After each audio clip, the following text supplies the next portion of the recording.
Hey kiddos, back with you, ready to read some more of Narnia. Do you guys remember where we left off? We left off, Edmund had made it into Narnia, right? And who did he meet? The White Witch. That's when she talked with him and made some little plans, didn't she? Well, let's hear what happens next. They went back, and Lucy was so excited because finally Edmund was going to be able to say she was right. She was in Narnia. So let's see what happens. Back on this side of the door, that's the wardrobe door, because the game of hide and seek was still going on, it took Edmund and Lucy some time to find the others. But when, at last, they were all together, which happened in the long room where the suit of armor was, such a cool room, Lucy burst out, "Peter, Susan, it's all true! Edmund's seen it too! There is a country that you could go through and get to through the wardrobe. Edmund and I have both got in. We met one another there in the woods. Go on, Edmund, tell him all about it." She was so confident that her brother would do the right thing. What's all this about, Ed?" said Peter. And now we come to one of the nastiest things in this whole story.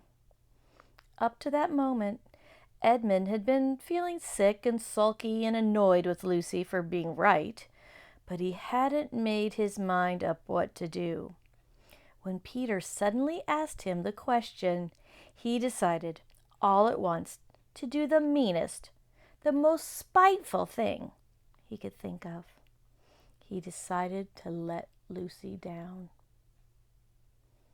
"Tell us, Ed," said Susan. And Edmund gave a very superior look, as if he were far older than Lucy, even though there were only 1 year difference. And then a little sneer and said, "Oh yes, Lucy and I have been playing, pretending that all her story about the country inside the wardrobe is true, just for fun, of course. There's nothing there really." Oh, Edmund. Poor Lucy gave Edmund one look and rushed out of the room. Edmund, who was becoming a nastier person every minute, thought that he had scored a great success and went on at once to say, "There she goes again. What's the matter with her? That's the worst of young kids. They always—" Oh, no. "Look here," said Peter, turning on him savagely. "Shut up," which is never a good thing to say to your siblings, but in this case I'm kind of with Peter. How about you? Edmund is being so nasty to Lucy. So he said, "Shut up. You've been perfectly beastly to Lou ever since we started this nonsense about the wardrobe, and now you're playing games with her about it and setting her off again. I believe you did it simply out of spite." "But it's all nonsense," said Edmund, very taken aback. "Of course it's nonsense. It's all nonsense," said Peter, "but that's just the point. Lou was perfectly all right when we left home. But since she's been down here, she seems to either be going queer in the head or else turning into the most frightful liar. Now, that's not Lucy, is it? But whichever it is, what good do you think you'll do by jeering and nagging at her one day and then encouraging her the next?" Edmund was not being a very good brother. I thought, said Edmund, but he couldn't think of anything to say. Doesn't that happen sometimes when you've caught yourself in a mess, your words start to come out? "You didn't think at all," said Peter. "It's just spite. You've always liked being beastly to anyone smaller than yourself. We've seen it at school before now." "Stop it," said Susan. "It won't make things better, having you two fighting. Let's go and find Lucy." So Susan's trying to bring the peace, but I think Peter was being a strong big brother. He was making sure Edmund was not going to be cruel to Lucy anymore. It was not surprising that when they found Lucy, a good deal later, everyone could see that she'd been crying. Nothing they could say made any difference. She stuck to her story. "I don't care what you think, and I don't care what you say. You can tell the professor, or you could write to Mother, or you can do anything you like. I know I've met a fawn in there, and I wish I'd stayed in there with not with all you beasts. I love that English word when the way they call people beasts when they're being nasty, right? It was an unpleasant evening. Lucy was miserable, and Edmund was beginning to feel that his plan wasn't working well at all. The two olders were really beginning to think that Lucy was out of her mind. They stood in the passage talking about it in whispers long after she'd gone to bed. The result was the next morning they decided that they really should go and talk to the professor about the whole thing.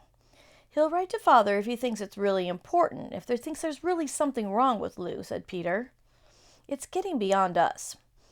So they went and knocked on the study door, and the professor said, "Come in," and got up and found chairs for them, and he was quite at their disposal. Then he sat listening to them, with the tips of his fingers pressed together, never interrupting them till they finished the whole story. So here's the professor. I wonder. That was good that he listened, wasn't it?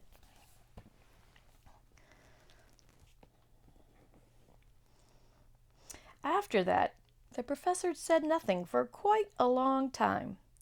Then he cleared his throat and said the last thing they ever expected. "How do you know," he asked, "that your sister's story is not true?" "Oh, but," began Susan, and then she stopped. Anyone could see from the old man's face that he was perfectly serious.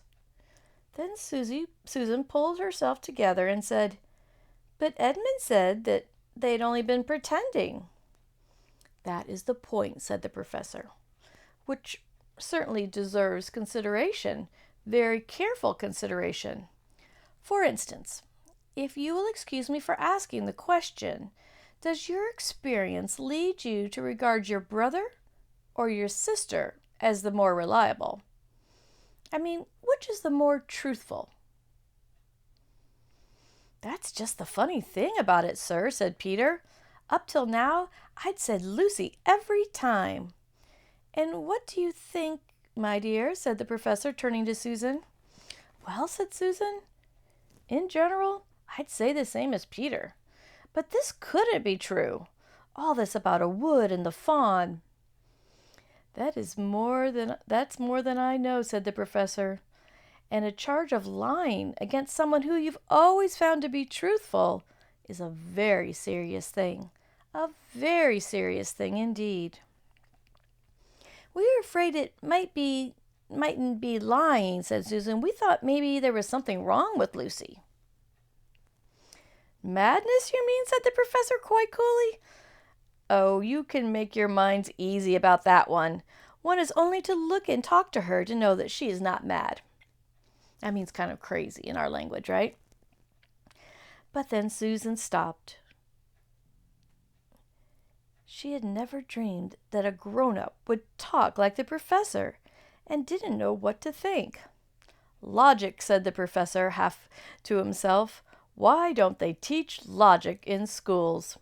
There's only 3 possibilities. Either your sister is telling lies, or she's mad," I love this, "or she's telling the truth." You know she doesn't tell lies, and it's obvious that she's not mad. For the moment, then, unless any further evidence turns up, we must assume she's telling the truth. Whoa, did you ever think the professor would say that? Did you ever think he was like, she's probably telling the truth? I believe there's a Narnia, right? All right, I'm going to read the rest to you tomorrow. See you later.